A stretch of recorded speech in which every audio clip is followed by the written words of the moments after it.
ভয়াবহ একটা অবস্থা তৈরি হতে যাচ্ছে। যদি ভারত তাদের সিদ্ধান্তে ভুল করে অনেক বড় খেসারত দিতে হবে।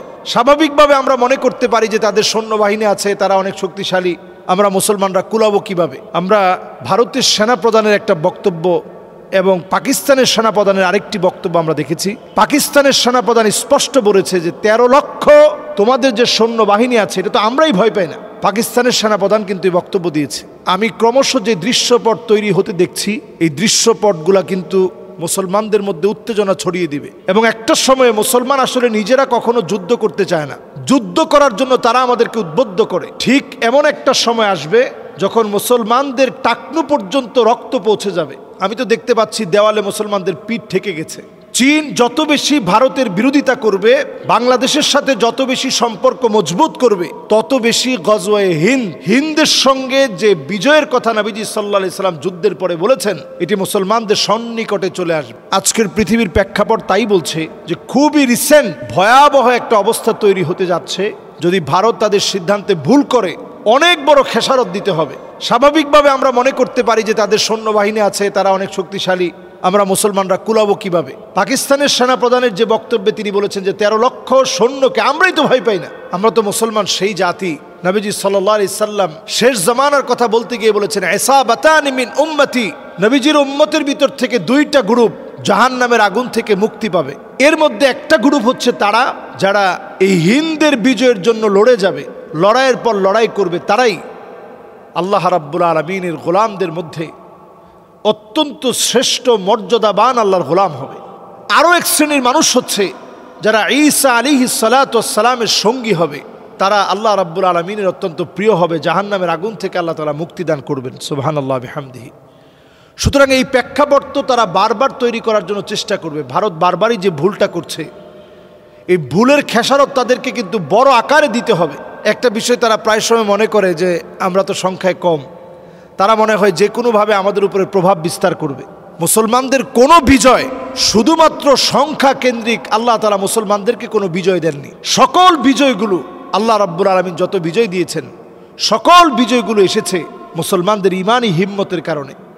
আমরা দেখেছি আমাদের বোন যারা এখনো হিজাব করছে, ভারতে হিজাব টেনে খুলে ফেলা হচ্ছে, অটোর মধ্যে বসা আছে, পিটিয়ে হেঁচড়িয়ে নামানো হচ্ছে, চিৎকার করে দৌড়ে চলে যাচ্ছে। এই দৃশ্য যখন ভারতে শুরু হয়েছে, আপনি দেখেন ঠিক একইভাবে ফিলিস্তিনের মাজলুম মুসলমানদের সাথে সাথেই ভারতে মুসলমানদের উপরে চরম নির্যাতন চালানো হচ্ছে। তারা যেখানে রাম মন্দির করেছে কোটি কোটি টাকা খরচ করে, সেই রাম মন্দিরের মধ্যে ফাটল ধরেছে। আপনারা নিশ্চয়ই এগুলো ভিডিও আকারে দেখেছেন। তারা এখন সারা বিশ্বে এই বিতর্ক যেন ছড়িয়ে না পড়ে, এজন্য সুপ্রিম কোর্ট থেকে তারা মাত্র এটাকে স্থগিত করেছেন, আইনটাকে। কিন্তু সংশোধিত এই ওয়াকফ সংক্রান্ত আইনকে যদি এখন নতুন করে সিদ্ধান্ত নিয়ে যদি বাতিল করা না হয়, পূর্বের অবস্থানে যদি ফিরিয়ে দেওয়া না হয়, তাহলে এই সংঘাত কিন্তু ভারী থেকে ভারী হয়ে যাবে এবং এটাই গজওয়ে হিন্দের দিকে নিয়ে যাবে। এই সংঘাত কিন্তু থামার না। এই সংঘাত যদি তারা নিজ হাতে লাগায়, তাদের পতনটাও খুব স্বল্প সময়ের ভিতরে ইনশাআল্লাহ সুনিশ্চিত হবে। আপনারা দেখে রাখবেন, কারণ মুসলিম তো সেই সে জাতি, তাদেরকে আল্লাহ তাআলা ইমানি হিম্মতের কারণে বিজয় দান করেন। ইমানি হিম্মতের কারণে মুসলমানরা বিজয় অর্জন করে। ইনশাআল্লাহ আল্লাহ তাআলা ঠিকই আমাদেরকে বিজয় দান করবেন। আমরা যারা বাংলাদেশে বসবাস করি, আমরাও যদি তাদের এই কাঙ্ক্ষিত লক্ষ্যে মুসলমানদের সঙ্গে যদি আমরা না থাকি, মুসলমানের কাঙ্ক্ষিত লক্ষ্যে কিভাবে পৌঁছাবে?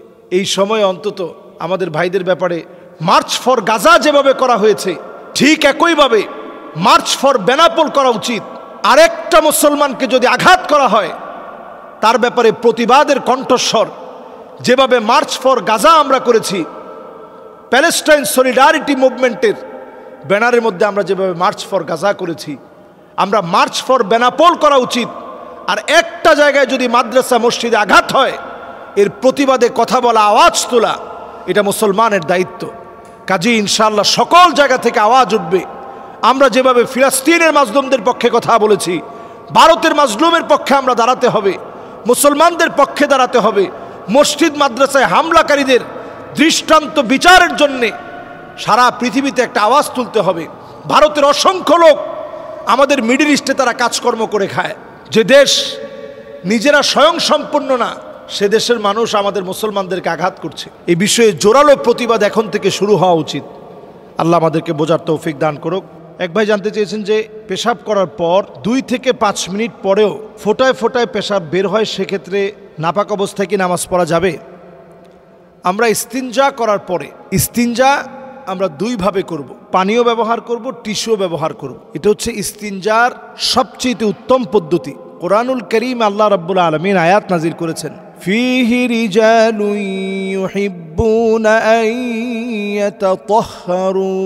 এমন কিছু মানুষ আছে যারা পবিত্রতাকে খুব বেশি ভালোবাসে। এরা কেমন? পবিত্রতাকে তারা এতটাই বেশি ভালোবাসে। তো সাহাবায়ে কেরাম বললেন যে আমরা সবাই তো পবিত্রতাকে ভালোবাসি, তো কাদের কথা বিশেষভাবে আল্লাহ তাআলা আয়াতের মধ্যে নাজিল করলেন? তো জানিয়ে দেওয়া হলো, যারা মসজিদে কুবার আশেপাশে আছে, মসজিদে কুবার পাশে বসবাসকারী ব্যক্তিরা, তারা পবিত্রতাকে বিশেষভাবে ভালোবাসে। বিশেষ ভালোবাসার অর্থ হলো সেই জামানায় পানির খুব সংকট ছিল, সেই জামানাতে তারা পানিও ব্যবহার করতেন, টিস্যুও ব্যবহার করতেন। যার সমস্যাটা বেশি আছে তিনি একটু টিস্যুটা ভালো করে ব্যবহার করবেন, একটু সময় নিয়ে ব্যবহার করবেন, পানি ব্যবহার করলেন, টিস্যু ব্যবহার করলেন, ইনশাআল্লাহ সমস্যা থাকবে না।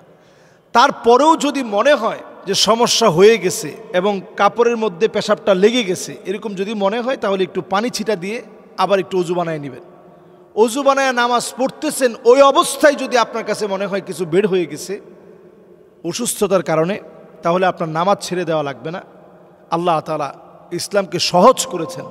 ইয়াসসিরু ওয়ালা তুআসসিরু বাশশিরু ওয়ালা তুনাফফিরু। আল্লাহ তাআলা দিনকে সহজ করে দিয়েছেন, কঠিন করেন নাই। দিনের ভিতরে কোনো কঠিন নেই, সহজ আছে। সহজেই দিনের ভিতরে, কঠিন করার কোনো সুযোগ নেই। আপনি শুধু একটু পানি ছিটিয়ে দিবেন, এতে করেই আপনার পবিত্রতা অর্জন হওয়ার পর এরপরে আপনি নামাজে দাঁড়ালেন। নামাজে দাঁড়ানোর মধ্যে যদি আপনার কাছে মনে হয় কিছু বের হয়েছে, এতে করে আপনার নামাজ নষ্ট হবে না। আল্লাহ রাব্বুল আলামিন আমাদের জন্য এটাকে সহজ করেছেন, আমরা কঠিন করব না। হ্যাঁ, নামাজ শেষ হয়ে গেছে, এরপরে আপনার কাছে সন্দেহ ঢুকছে যে হ্যাঁ কিছু তো বের হয়েছে, আগামী ওয়াক্তের নামাজ, যে নামাজ সামনে আসতেছে, এই নামাজ পড়ার আগে আপনি আবার একটু নিজেকে পয় পরিষ্কার করে এরপরে আপনি ওযু করে আপনি নামাজের জন্য দাঁড়ান। এইভাবে করে আমরা ইনশাআল্লাহ সালাত আদায় করার চেষ্টা করব, এতে করে নামাজের কোনো ক্ষতি হবে না ইনশাআল্লাহ।